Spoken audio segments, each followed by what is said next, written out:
Welcome to the OP11 Aichi Championships here for you. I'm going to be giving my own English unique commentary to this live stream, not affiliated with the actual broadcast. And if you want to watch the broadcast for yourself, you can go click the link in the description below. It'll take you right there. But want to stick around to hear the broadcast for yourself? Don't go anywhere. We will be doing 2 rounds per day of this tournament. Now, it should just be 4 rounds, top 16, right? Top 16, top 8, top 4 finals. And if you come across Monday, Tuesday, or something like that, I have a playlist on the channel, as well as playlists for every single tournament that I've done championship commentaries that you can watch yourself. Now, let's go in and see what the deck distribution is for this event and find out what our matchup is. Although you already know what the matchup is, I don't, because I'm watching it live. So here is the deck distribution for the top 16, and it is super surprising in my opinion. I think this is going to catch a lot of people off guard.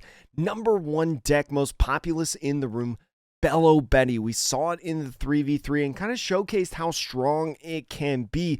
4 of them in this top 16, only taking a quarter of the distribution.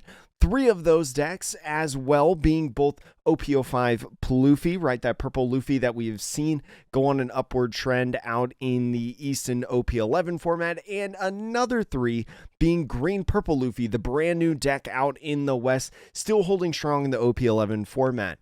Going into 2s and 1s now, we only have 1 deck with 2 entries. It's blue purple Luffy, kind of the boogeyman of the format, a lot of people would say. One of the strongest archetypes, not having as strong of a performance as we saw in the 3v3. There's 4 more decks within this top 16 that I think are of noting. One of them being the old classic OP01 Zoro. Not sure yet whether that's going to be the animal version, right? The zoo version or the traditional kind. I think if I had to take a guess, it's probably the zoo version. We have Red Green Smoker, the surprise victory in the Japan finals not too long ago in the EBO2 format, and then 2 entries, 1 each of OP11 Nami, and the final deck of the top 16, Nell, a deck that a lot of people disregarded when Raigo got banned, but it's going to be really curious to see how it may interact within these other decks if it can make its way into the top tables of the last couple rounds of this top 16 bracket. And so we've got our first match here for you. It's blue yellow Nami. I'm so excited to get you this match. This is the first time we're going to be seeing this deck in action at these championships in OP11. I know this is a leader that had a lot of hype heading into this format, and it's going to be really exciting to see this one and see how this deck is built, how this deck functions overall, and the strength that it could potentially provide within this meta. Now, if you're unfamiliar with the leader effect, your turn once per turn. When a card leaves life, you may trigger this. Draw 1 card if you have 7 or fewer cards in hand. This can be any time. This can be any time that you swing and take a life. This could be any time that you use something like Hiyori, right, to take your own life, even if you're putting something back, or if you're using something like Thunderbolt to burn a life. It's going to be up against one of the better decks of the format in Zoro, right? Zoro being able to swarm the board so fast, so aggressively. It's going to be really interesting to see if that plus 1,000 power across the board can be nice. We do know that Nami, though, has a Dawn ×1 on opponent's attack once per turn. You can trash a card from your hand and give your leader plus 2,000 for the entire turn. So even if Zoro is very low to the ground, right, can swing at that base value of the leader, Nami can put itself at 7,000 power in the hand. So we're going to see how that interaction really goes within this matchup and if it's something that's advantageous to either side. It's going to be really, really cool, and I'm actually really excited to see this one, especially with the removal potential of Nami, right? Being able to remove all those pesky characters that Zoro can get on the board. It's going to be really cool to see. I love the matching sleeves with the leader. The Dawn is the Trafalgar Law, but I'll let that slide. But massive respect to the Zoro player for having the Frankie Dawn sleeves. We do know that blue-yellow Namis as of late have been playing some of the new starter deck 22 cards that have come out in this that we won't necessarily see for several months out here in the West. And it looks like there's a couple of them in that starting hand. So once we get in that starting hand, I'll tell you about a little bit of them. I think it's a Vista and a Kazuki Odin in there. So two of the better cards I think that a lot of blue-yellow Nami players are putting in those decks. And again, I'll talk about them more. Oh, here they are. Anyways, the rest of this hand outside of the Odin on the left side and the Vista on the right side of those alternate art, white out kind of style cards. You have a Kikunojo out there on the very left. You have a Hiyori, nice 2-drop, as well as a Nojiko. The Zoro in their hand has a pretty decent one, I would say, as well. A Dr. Kureha to start out with a Shut Up and Come With Us, as well as different bodies to be able to play on the field, like the 3-drop Chopper, the 3-drop Hiking Bear, and as dangerous as always, the 4-drop Kid and Killer. Something we haven't really seen since Red Purple Law got banned right in the One Piece trading card game, but a dangerous attacker in something like Zoro, right, could be an 8,000 power swing, just only costing 4 Dawn. It looks like the blue-yellow Nami is going first. I don't know if they necessarily won the rock, paper, scissors that they usually do or not. I would imagine that Nami probably likes to go second in a lot of situations, right? It's allowed to play the Hiyori right away to be able to draw a card, as well as kind of manipulate what their life is, as well as other good even curve stuff like the Marshall D. Teach, also the Eustace Captain Kid, that 8-drop from OP10, but goes ahead and plays a 1-drop Vista. Vista is nice on the odd curve. It's just a 1-drop vanilla blocker, right? Nothing super special about it, but with the Zoro matchup, right, it's going to be pretty important because they're going to have to waste Dawn to get rid of it, and a nice little blocker means that you don't have to eat up too many swings overall. Off of the Dr. Kureha, it is going to be grabbing that OP01 Chopper and passing off the turn, leaving that 1 Dawn up if this Nami swings. Definitely going to be playing that Shut Up and Come With Us, finding a second one in hand, I think, off the top deck, and there we go, a 6K swing coming in. There's that event. That event is going to be able to look at that top 5 and play down a 3-cost or less animal type character, perfect for the 3-cost Tony Chopper on the field. The 3-cost Tony Chopper is very dangerous. Even though you don't get that on play on your opponent's turn, you do get it on your turn when you get to swing with it. And so taking that life as well, Nami, because of the leader effect, right, had less than 7 cards in hand. Because that Zoro took a life on that 6,000 power swing, Nami got to draw that red rock right there. So going to be interesting to see what else comes about in this turn. I think they're really thinking about if they want to play this Hiyori or not, or maybe the Nojiko. If you play the Nojiko, right, you can bounce that Chopper back into hand, and that's exactly what they're going to do. Going to minimize the amount of swings coming in off of this turn, because now passing it off to the Zoro on a 4 Dawn turn, they're only going to be able to play 1 character probably with this 3 Dawn, and that 3 might mean the 3-drop Tony Chopper that was just put back in hand. So excellent job kind of controlling the field now at this point with Nami. We'll see how long they can keep this up in the rush aggro style that a lot of these counter decks have come up to be able to combat blue-purple Luffy. The Zoro is going to start out with what may be a 5,000 power swing. I think he's deciding on whether or not he wants to add that Dawn and be able to have that Shut Up and Come With Us. And with the 5,000 power swing, actually pitches the Odin that's in hand. I'm a little bit surprised at that, but I think using leader effect to be able to gain 1,000 or 2,000 power for the rest of the turn. If they decide to use a rush type character, it would allow that you would more than likely be able to get out of it. And so off of that 3-drop Chopper that was played, it's the OP02 Chopper that's come in and put a Dawn on the leader. Not necessarily super impactful, but it's another body on the field to be able to battle and be able to add that pressure to the Nami. Has 1 Dawn up for the other Shut Up and Come With Us event.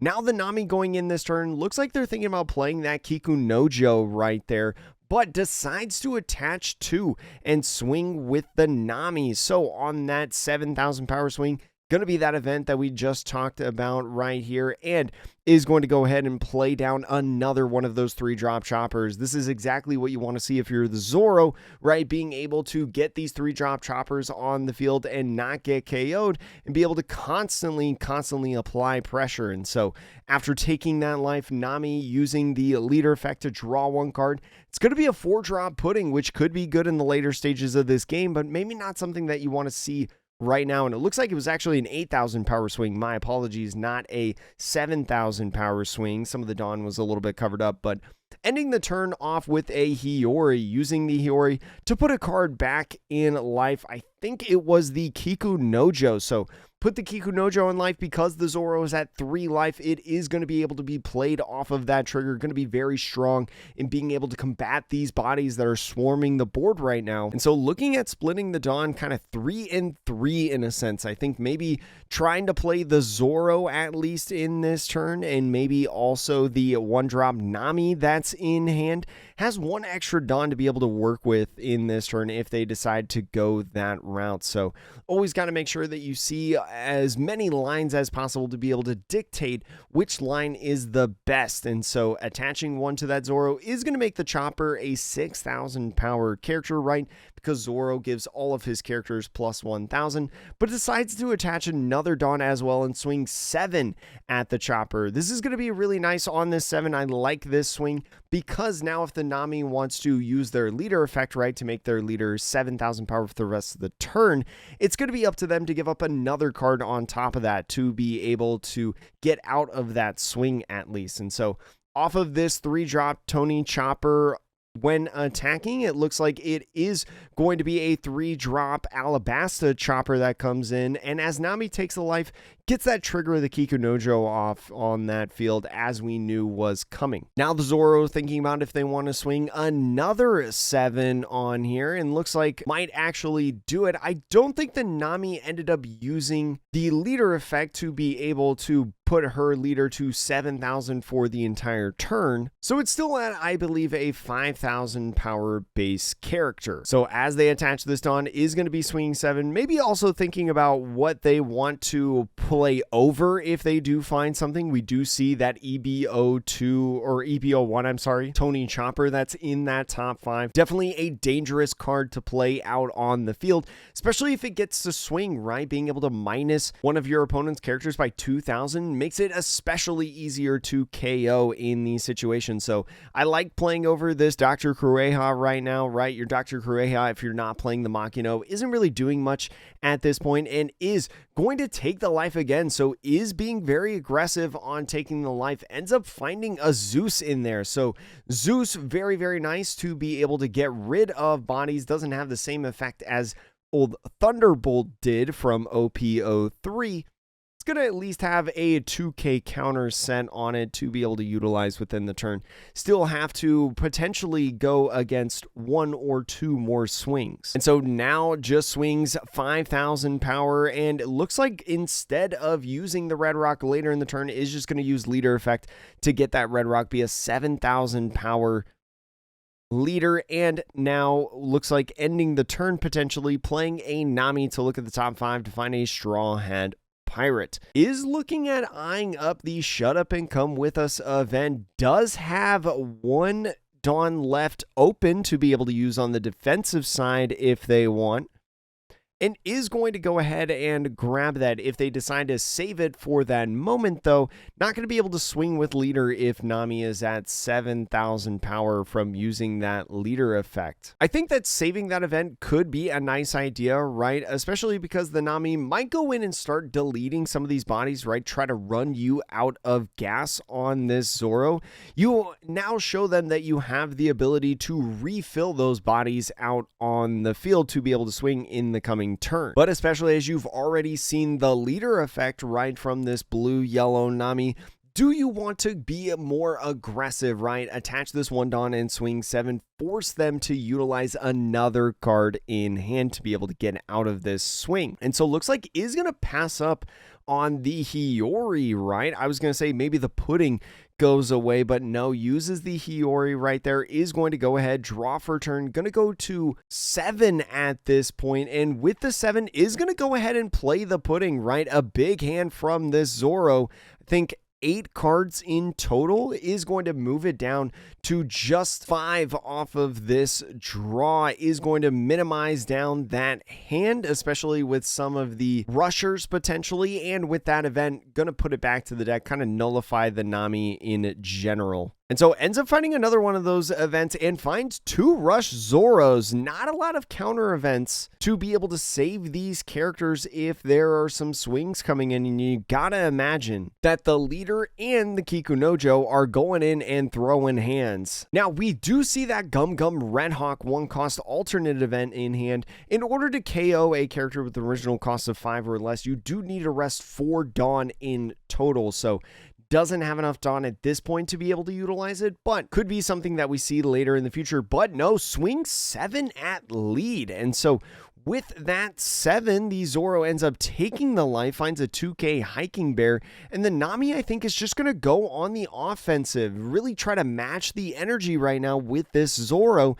and swing 7 again at lead. Not going to go at these characters on the field, just try to rush them down as much as they are, and see who cracks first at this point. So the Zoro thinking about countering a 2k 1k combo in the Hiking Bear and Tony Chopper, just maybe looking around and saying, okay, no Dawn up, no characters left to swing with really, right? Because I see those 3 characters off to the side that are incredibly small, 1000 power. The useless Captain Kid, as they're showing, could provide some damages in the coming turns, and it is going to be a 2k 1k out of that right there, and passes off the turn to the Zoro, still at 2 life right now. You don't want to go too far down in life, especially with the potential use this Captain Kid burn a life in the coming turn, but a full board here to be able to combat, and 8 Dawn to work with. And so attaching 1 to the Zoro for sure, giving 1000 power across the field. This Alabasta Chopper from OP04 is now going to swing 5000 at lead. And so here we go. We see the leader effect pitching the Kikunojo, right? No counter on that. Is going to make Nami a 7000 power leader for the rest of the turn. So now we'll start seeing these Tony Chopper swings right here. Now swinging 7000 power is going to ask for a 1k as they potentially play down a blocker Chopper from EB01. Now, I would imagine that that blocker Chopper either going to play over the Alabasta one or the Nami, the Alabasta being one of choice, right? A character that is not going to swing anymore, and if this Chopper survives, it's going to be a very valuable blocker, especially when you have the Makino in hand. You might want to try to feint and keep this Nami around to be able to use as a surprise play to go for lethal later. Now, with this other Tony Chopper, it looks like another EB01 Chopper is going to hit the field. That's going to be the 3rd of 4 that we've seen in this game so far. Very nice for this Zoro player. Where is this going to go? And it is going to go over the Nami, so no more fainting at this point. Is going to ask for a 1k counter of sorts, and we'll see. Looks like going to be taking a life right there.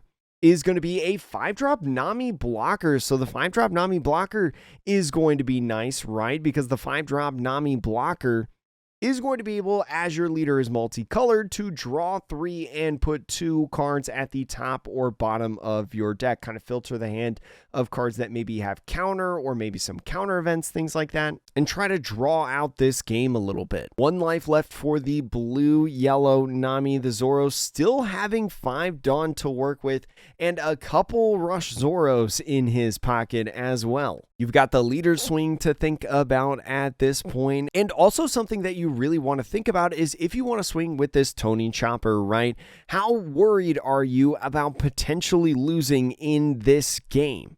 Do you feel like you have enough counter in hand for the couple swings and potential burn life? Do you feel like you could go down in this next upcoming turn? It's going to be really interesting. We see a lot of these blue-yellow Namis play something like the 8-cost Luffy, that rush Luffy that came in OP11, and as that 7,000 power swing goes in, it is going to be Zeus with that counter, prioritizing at this point the 5-drop Nami. The 5-drop Nami does have a 1k counter mark on it, and so maybe keying in that they're going to be playing that in this turn, and so goes ahead and plays the Nami, is going to look at that top 5, maybe trying to look for a 2k at this point, right? You have to find a Straw Hat character, which is going to be that 3-drop Chopper, just trading a 1k for 1k at this point on the Nami, and not necessarily too much more to do except for maybe play the Zoro. You do want to make your opponent think about you potentially having something like Radical Beam or Guard Point right within this deck. It is a red deck. Could be especially meddling for your opponent to have to think about in trying to figure the lethal math.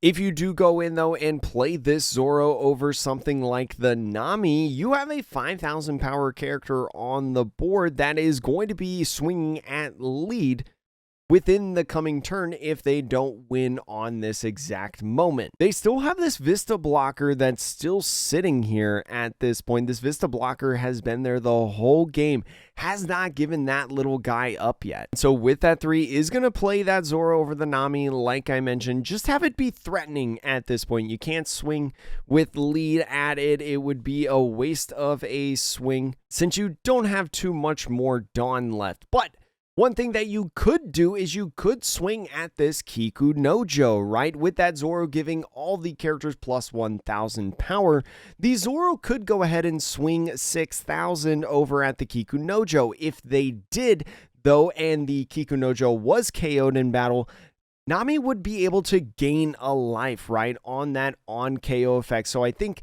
this player's really trying to think about if it's worth at this point taking out that body. What's more valuable? Taking out that body and having less to worry about on the defensive side, and maybe not losing to something like a Beige trigger or like a KO kind of trigger, bottom deck trigger or something like that? Or do you stay patient? Do you have enough counter in hand that you feel secure enough with this one blocker up that you will not die within this turn? You'll be able to pressure enough in game in the coming turn. And the Zoro is going to be swinging at this Kikunojo. Really curious at this point, and I think just letting it go right now and gaining that life is going to go back up to 2. Now heading off into a full 10 Dawn turn. Uses Captain Kidd being in the hand. What was that top deck right there? And it looks like it's going to be another Nami, so could do something where you do a double Nami play, but I don't really like that because you don't get a Dawn on leader to be able to use leader effect. You don't be able to use that 1-drop event, but before doing anything else is just going to swing 4,000 power at this blocker Chopper on the field. Is going to be curious if they try to counter out of this or not. Could just use that 3-cost Alabasta Chopper right now to try to force another swing with this Nami at one of your characters. And that is exactly what's going to be happening, is going to counter out and keep that Chopper alive from that swing. I kind of expect the Nami to come down at this point, attaching 1-2 lead, and is going to swing 6,000 power now at that Chopper, is going to take a KO, and the 8-drop Kid is actually what's going to come down. So the 8-drop Kid is going to go ahead and, oh, they're only on 9 Dawn, actually. I forgot about that. So is going to, at that point, since they burned a life, go ahead, draw 1 card, and then the end turn of draw 1, trash 1, has that 8-drop Luffy in hand, but does not have that 1 Dawn to be able to utilize for the Gum Gum Red Hawk event that they've got in hand. So just going to go ahead and pitch that. They do have another 2k in that Zeus though, and 2 life to go. So we're going to see how this goes at this point. The Kid is going to be dangerous, right? 9,000 power is a big body to be able to combat against on the field. And as I mentioned earlier, you do have to be wary of that Vista, right? There are several things in life that could be very dangerous to the Zoro player. Anything revolving around the Kikunojo that they just showed on screen, Satori, another powerful 2K that the blue-yellow Nami typically plays, has a play effect. Anything like Gum Gum Red Hawk or Gravity Blade Raging Tiger can also be dangerous, but after attaching 1 Dawn to lead and swinging 7 now with the EB or the OP08 Chopper, does have the opportunity to play in this. I forget what this guy's name is. What is his name? Robson. I knew it started with an R. And Nami is going to take that swing, is going to put that into hand. A nice 2K to be able to combat. I think Nami might have a chance in surviving this turn. Is going to go ahead with another 7,000 power swing. It looks like maybe Makino could be something that they want to eye up, but ends up whiffing it because there's no animal things,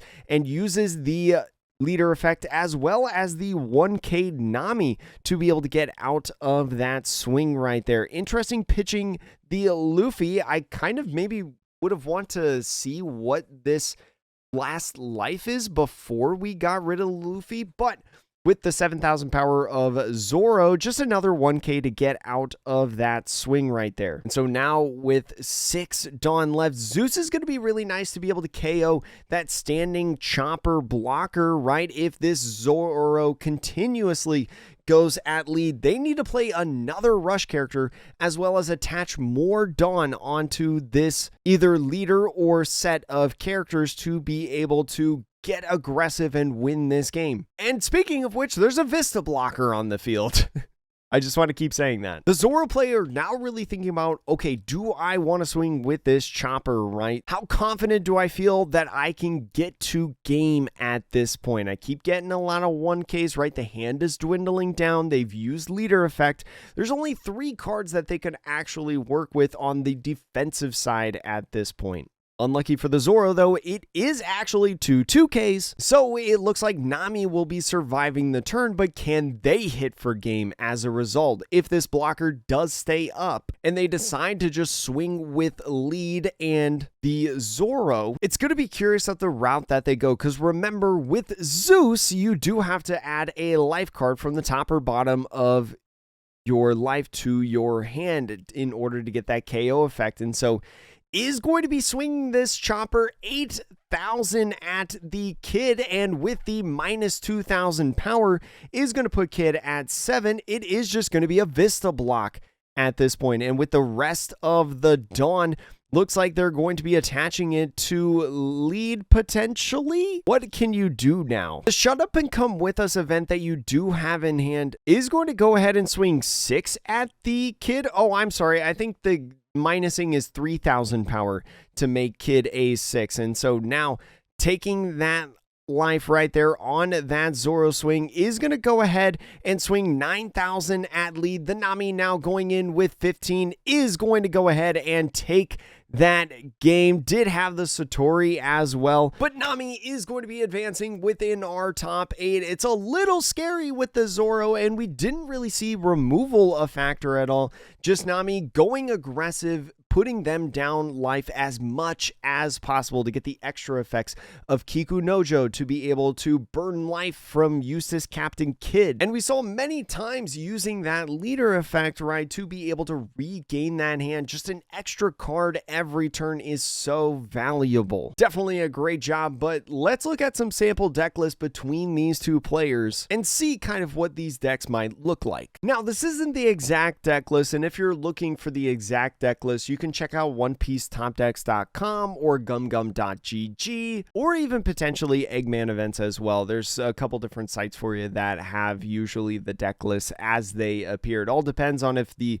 players want to post them or how well they do in the tournaments. The changes I would make to this is the senior squad, duck squad, whatever you want to call it. That is probably more so Makino's that we saw within this list, and the Tony Chopper 1-drops. We also saw Robson's in the list. So those would be 2 changes that I would make. I think I would probably do 2 Robsons and 3 Makino's, because Makino's just that good of a card, right? It's been that way since it released in OP02, I think it was, or maybe 3. But low to the ground, extremely aggressive. This is one of the decks that is the counter pick to the recent trend that we've started to see in OP11 of blue-purple Luffy, green-purple Luffy, Pluffy even. Since those decks are setup decks and they don't really do anything in the early game that gives you a lot of problems, why not just flood the board entirely and rush them down? Especially when you have great swarm cards like the OP08 SR Tony Chopper. Having that swarm ability potential on both the on play and when attacking, you fill your deck with a bunch of different animal type cards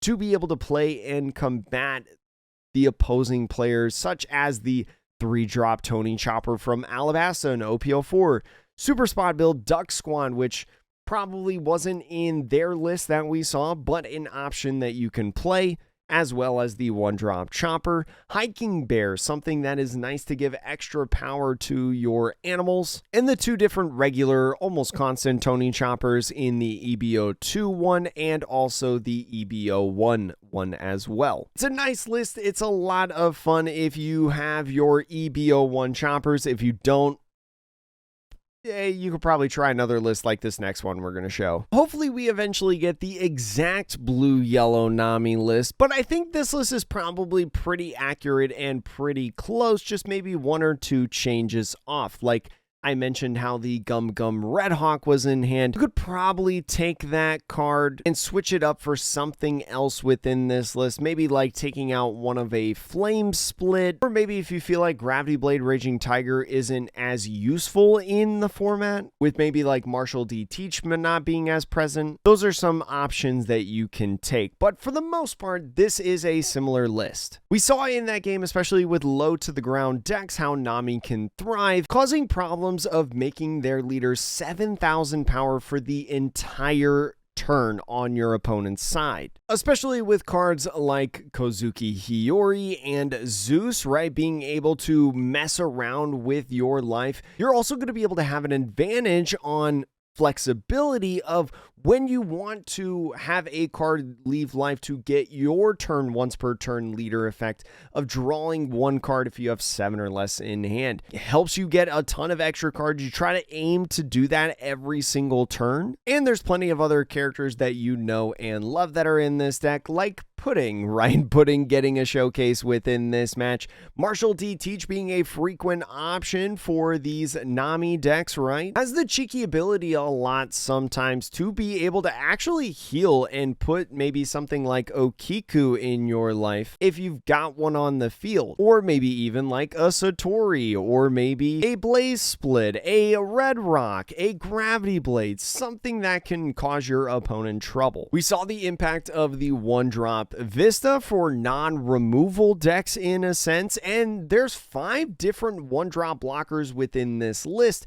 outside of Vista in this Trafalgar Law. You could probably change this out with any 1-drop blocker in blue or yellow. Kazuki Odin is generally just a good blue card in general that we've started to see in this format. So if you're preparing out in the West, maybe thinking about getting a pre-order on these starter decks, you'll want this SR for sure. Especially in the end game, this 7-cost 8,000 power character has the ability not only to trash cards from hand in order to keep on the field at any point via effects, whether that's Red Rock, whether that's, Rob Lucci minusing cost and KOing it. It's a sticky body, and if it sticks, you can use that activate main for 3 Dawn to restand this character to get an extra swing in going for lethal. This deck is really cool. I'm really excited to see this in the upcoming formats, right? Especially now that we're starting to see it have a little bit of success. Maybe it'll carry on in the West, right? Especially when we get those upcoming starter decks at the same release of OP11, and definitely one that I think a lot of people are going to enjoy at your locals. Now, it is worth noting that these championships are going to be, I think, the final one of this format, OP12, just around the corner, heading out in the end of the month on May 31st over out in Japan. So even though it'll technically be a different format in a sense, since the West will have the new starter decks that are coming, which we will talk about soon on this channel, I think it's worth mentioning. Oh my god, these are beautiful. By the way, that's not what I wanted to mention, but these are gorgeous. My goodness. I think it will be interesting to see how OP12 decks are built, especially because the set actually looks really interesting. We're going to have a set review as the next video after the championships on this channel. I'm going to go through the entire set and tell you all about the cards and the possibilities, so make sure to check out for that. But that's going to be it. Thank you so much for watching. I hope you enjoyed this video. And again, I'll try to get these videos out 2 per day. So one should be coming out, well, at the time this releases, it'll probably be somewhere around like the 4 a.m. range or something like that. 5 a.m. maybe? I hope not. But anyways, it's like almost 3 a.m. at the end of this recording. I gotta go. Thank you so much for watching. Support the channel with a subscription or membership. Join us in there below, and we'll see you later.